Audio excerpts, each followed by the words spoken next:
episode number 102 from Las Vegas, Nevada.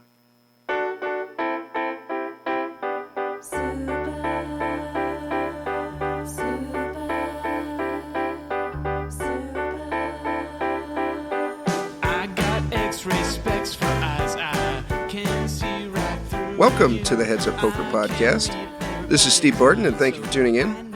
I am coming to you from Las Vegas, Nevada.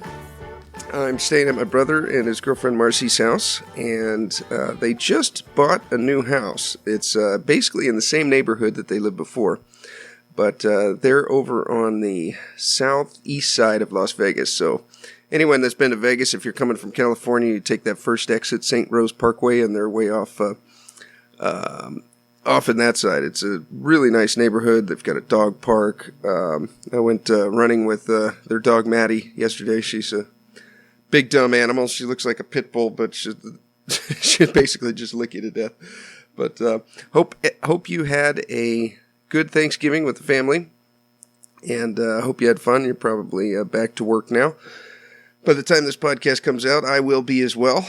But yeah. Yesterday, I played at the Wynn and Planet Hollywood. It was I played in the tournament. We talked about it with Carlos before on the podcast. If you're in Vegas on the weekend, I would highly recommend this tournament. It's a $200 buy-in. The VIG is only $20, so the VIG is 10%. And if you want to do an add-on, it's $100 for half your starting stack. So you start with $10K in chips. The blind levels start at 5,100, so you start with 100 bigs. And then after the first break, the 30-minute levels, after the first break, you can add on for another $100. You get, which is not raked. For another $100, you can get another 5K in chips. And very, very good tournament. The competition is very slim. It's really, really good tournament. Carlos comes up here and plays just this tournament on the weekends. He stays down in Laughlin, and then he comes up here and he plays this tournament, and I can definitely see why. First place, I think we had 70-some people. First place was over 5K. Great tournament. You can re-enter if you bust, which is what happened to me. I bought in, and I ended up turning a flush on one of the hands, got up to 16K within the first couple of hands. And then I got ace queen, and I was in the, I was on the button. And I'm sorry, I was not on the button. I was in middle position. I end up raising it up. We get a few callers and the big blind calls, and then the flop comes down queen high. It was like queen 8-5, queen unconnected, two other cards. The big blind checks, I lead out, and then he shoves for quite a bit more. And in situations like this, where, I remember what the flop was. It was queen 3-4. So I guess there was a little bit of connectivity there. Queen 3-4 with two diamonds. And in situations like this where the blinds check shove, I've found that, sets are in his range, set of threes, set of fours. Flush draws are definitely in their range. And queens as well. But, he could have two pair. He could have completed there with 3-4. Although the way he'd been playing, I think he would have dumped that, even though he was getting fairly good odds. This guy played fairly straightforward. And so in situations like this, where I'm pretty sure I'm going to call, but he shoved for, I think it was 2 times the pot. I don't remember the exact numbers, but I do remember doing some math and taking my time and figuring out how much it was. And it was basically for my tournament. He had me covered by a few hundred chips. And I thought, okay, let me see if I can get him talking. So I started talking to him, asking him where he was from. He was from England. And I just got the impression he didn't want me to call. And usually when your opponent does not want you to call, then you should disappoint him and call. So eventually I did. and I called. And he showed the King Jack of Diamonds. So I was a pretty big favorite on that one. But he caught a king on the turn, and GG, good game.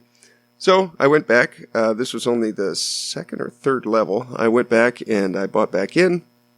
I ended up getting 50 big blinds when I came back in. And then the next hand, I played for about another hour or so, and then I pick up aces. I'd been at this table for about an hour. I pick up aces, and I raise it up. And then another guy who'd been playing very tight, very straightforward, he was an older guy, he said that he just qualified to play the senior events, which means you got to be 50 years old or more. But he looked like he was probably in his mid-60s, so probably had a bit of a rough life, but he was playing very straightforward. He wasn't 3-betting without it, and he 3-bets me. In situations like this, when you got aces, I'm pretty sure he's very nutted here. I think he's going to be 3-betting me with like ace-queen suited plus and probably jacks plus. So I thought about 4-betting him, but we were going to be heads up in this hand because the action folded back to me. And I just went for the call. I thought, okay, we'll try to get it in on the flop. Because I thought he may fold ace-king there. He'd been playing pretty tight. And he may fold jacks there if I 4-bet him. So I want to keep those in his range. And I like for the call. We go to a flop of about 7 high. It was something like 2-4-7. And I check to him. He leads out for 10K, which was about the size of the pot. I had about 13K left in my stack, so I move all in. At that point, I think he realizes that he's probably beat. He calls, and he's like, "You have kings or aces, don't you?" I said, "Yes." And he flips over queens, and I flip over aces, and lo and behold, on the turn, there is a queen. So that tournament was not my tournament. I could have bought back in at that point. Or no, I take that back. We're past the rebuy period, so I only would have had, if I went in with that, I think I would have had 10 big blinds buying in for $200, so that certainly would not have been worth it. But after that, I went and played at the Planet Hollywood, and that was a little $80 tournament. After I bought in, I realized, I talked to the girl on the phone, and when I called in, and she said the rake was $10. And I thought, okay, for an $80 tournament, $10, that's not bad. And, I should have double-checked before I bought in, because I was thinking to myself, I'm like, man, how are they making a profit on this? It just doesn't seem like enough for the casino. Maybe they're just doing this as a courtesy. Well, afterwards I found out the rake was $20, so only $60 goes to the prize pool. So I won't be playing that one again, but it was a fun little tournament. It was essentially a turbo. The blind levels went up every 20 minutes, and they skipped a bunch of levels, but I bubbled the final table, so it was not meant to be. But I do have a strategy hand from the first tournament at the Wynn for you guys. But first, let me tell you a little bit about Elliott Rowe. Here's how you make some money. You got to get in the right mindset before you go to play. You are going to spend hours playing. Spend at least 10 minutes. That's all it's going to take before you play. And spend those 10 minutes relaxing to Elliott's soft English voice and listen to an MP3 of the type of game you're about to play. So if you're going to play a cash game, listen to a cash MP3. If you're going to play a live MTT like I did, sit out in your car before you go in and listen to a live MTT MP3. I do a couple of breathing exercises after I listen to the MP3, and then I'm ready to play. So you have to do something before you play. You have to forget about everything else, and you have to focus. That's the most important thing, is focus. If you're thinking about work or a downswing that you're on, or anything else that relates, that has nothing to do with poker, you're just not going to be, 100% of your focus is not going to be on the game. You're not going to be playing your A game, and you're just handicapping yourself. You're costing yourself money, and $1 saved is exactly the same as $1 earned. It ups your ROI. So, click on the link in the show notes or go to HeadsUpPoker.Poker. You'll find it there. You can get a free 7-minute tilt buster. Try it out. It costs nothing. Give it a shot. It's a win. Stop handicapping yourself and take those 10 minutes and put them to use. If you're going to get an MP3, use the code HUPOKER and you'll score yourself a little discount. You'll kick back a little bit to your favorite podcast and everybody wins. Okay, strategy hand. We have 6-6 in the big blind. Blind levels, this is from the Wynn tournament. Blind levels are 300, 600 with a 100 ante. So we're getting along in the tournament here. We're up a few levels. And under the gun, he raises to 1200. Now this guy, I've played with him before. He looks like an actor that I can't remember, and I honestly thought he was that actor, but his voice wasn't quite right. Anyways, it wasn't him. But I've played with him before. I don't remember what casino, but I do remember his game. And his game is kind of tag. He's tight, aggressive. He will mix it up a little bit by, raising in middle position with things like 9-10 suited, stuff like that. He's a fairly competent player and fairly straightforward. He will mix in a few bluffs. But generally speaking, under the gun range is going to be pretty strong. Middle position is going to be a little bit looser, and then he will mix it up in the cutoff of the button by raising little suited connectors and things like that. He's a decent player. He's probably the second best player at the table, and of course, hero. I would like to think I was the best. So he has about a 12K stack. At 300, 600, he makes it 1200. He min raises under the gun. So he's one of the shorter stacks at the table. UTG +1, the older guy that I told you that had queens, he gives it a call. Let's see, late position calls 1200, the button calls 1200, and we look down in the big blind with 6-6. So I think this is a pretty undebatable flick in a chip and call 600 more to see a flop. Yeah, I don't see any reason for raising here. I don't like to re-raise under the gun raisers because they have a very strong range, and with 6-6 we just want to see a cheap flop, see if we can flop a set, or maybe get some kind of favorable flop that we can go with our hand. So we flick in the chip. The total pot is now 7,400, and we go to the flop. We got 5 players, and the flop is Queen 7-7 Rainbow. Now, on a flop like this is it may not seem like it, but this is a pretty good flop for pocket sixes. It's unlikely that anyone has a 7, because if anyone's going to have a 7, it's probably going to be me, unless the button or maybe late position is calling there with 7-8.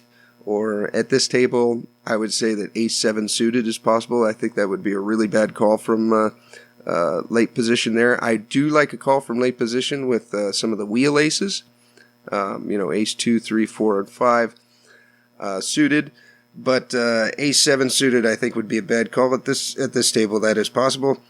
And maybe like a 6-7 suited or an 8-7 suited could be in the button or the late positions range. I don't see any reason to donk lead here. If we get raised, we have to fold. I really like a check just to see what develops and see what everybody does. So queens are just about in everybody's range. And we'll see what happens. So we check. The original raiser under the gun, he bets 3,000 into a 7,400 pot. It folds all the way around to us. So we can call 3,000 into into an over 10K pot and see a turn. I think he's betting here with just about his entire range. I think he's betting ace-king. I think he's betting ace-queen. He's probably checking queens. I think he's betting jacks, 10s, 9s, 8s. I think he's betting ace-jack. I think he's betting... Would he raise under the gun with ace-10 suited? I think he would. I think he's betting just about his whole range here. So I like a call to peel and see what he does. So we call. Now the total pot is 13,400. We go to the turn, and the turn is a 6. So I felt fairly confident that we were ahead on the flop. I think that more often than not, he's got a lot more combinations of hands that do not have a pair than he does of hands that are pairs. But just in case he did have jacks or tens or kings or aces there, I think we just turned him. So what to do here? Do we lead out or do we check? If we lead out, I think we're only getting called by aces, kings, queens, of course, because he would have a better boat. We're getting called by ace, queen. And I think he's folding hands like eights through jacks. And I think he's folding ace, king. I think he's folding ace, jack. I think he's folding ace, 10. And I think he's calling with king, queen, and ace, queen. He could raise queen, jack under the gun, but I think it's unlikely. I don't think he's going to be raising queen, jack there, especially with his shortish stack to start the hand. Remember, he only started with 20 big blinds. So I like a check here. I like a check. See if we can get a bet from king, queen, ace, queen. He's probably checking behind his eights through jacks, but we do get a bet out of aces and kings if he did have that. So we check, and villain checks behind. Now, when he checks behind here, I think we can take out. I think we can take out ace, queen. I think we can take out king, queen, and I think we can take out aces and kings.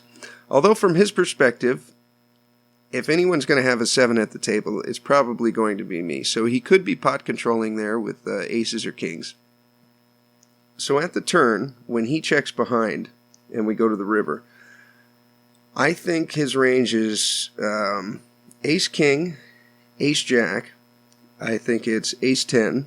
I think it is eights through jacks. He could still have pocket queens in his range. I think he would probably check that behind. Although I don't think he would lead out on the flop with that, so I'm going to take those out of his range.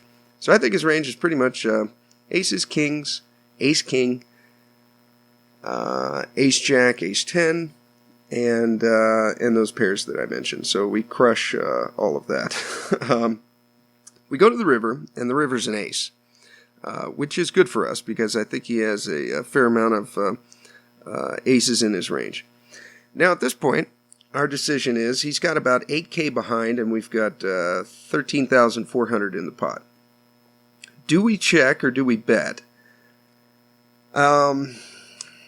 He did, this is kind of where I got a live read on him. He did sit up in his chair a little bit when the ace came in. And from his perspective, if he thought that we could possibly have a queen, he just outdrew us.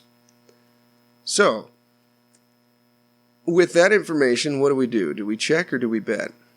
And I kind of like a check here. I think that by checking, we give him an opportunity to value bet that ace, if in fact my read was right. And he did hit it. And him as a player, I think he's going to bet that ace. I like a check on the river.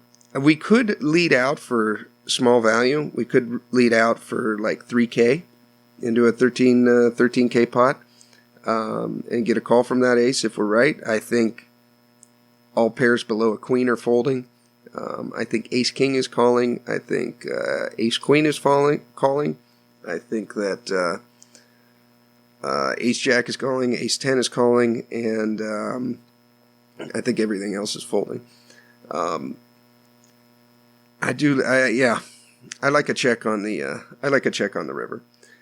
Unfortunately, we didn't. My logic here at the time, I remember thinking, I'm going to throw out a piddly little bet, and he's got 8K behind. So I thought if I bet out a small amount, and I was right in that he did hit that ace, I was hoping he would shove.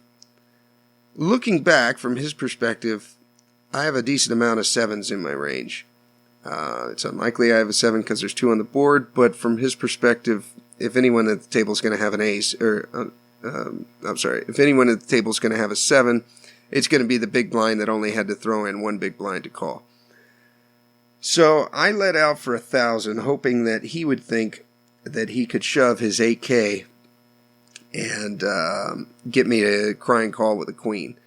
I was wrong. He flicked in a call, and he flipped over ace king. So, results oriented, I think that a check on the river would have been better. And at that point, if he throws out a little value bet at 2 or 3K, or maybe even he shoves a stack, then we can call his shove, or we can reshove him all in. Because at that point, if he bets 2 or 3K and he's only got 5 or 6 behind with all the money in the pot, I don't see how he could fold there. But we don't. We bet 1K and he calls and he flips over ace king, and then we turn over her boat and we rake the pot. So I think I definitely like a check there on the river. I think that was the play. But live and learn. Nobody's perfect, least of all me, and that was a lesson to me. But yeah, that's it for this week. I'm going to go spend the rest of the weekend with my brother and his girlfriend. I think we're going to go see that movie Allied with Brad Pitt. And I can't remember the actress's name, but she's very cute. So, you have a great rest of the day, and here is your weekly motivational speech. I want to talk to you today about the power of I am. What follows these 2 simple words will determine what kind of life you live. I am blessed, I am strong, I am healthy, or I am slow, I am unattractive, I am a terrible mother. The I ams that are coming out of your mouth will bring either success or failure. And all through the day, the power of I am is at work. We make a mistake. I am so clumsy. We look in the mirror. I am so old. We see somebody very talented. I am so average. We get caught in traffic. I am so unlucky. Many times we use the power of I am against us. We don't realize how it's affecting our future. Here's the principle. What follows the I am will always come looking for you. When you say, I am so clumsy, clumsiness comes looking for you. I am so old, wrinkles come looking for you. I am so overweight, calories come looking for you.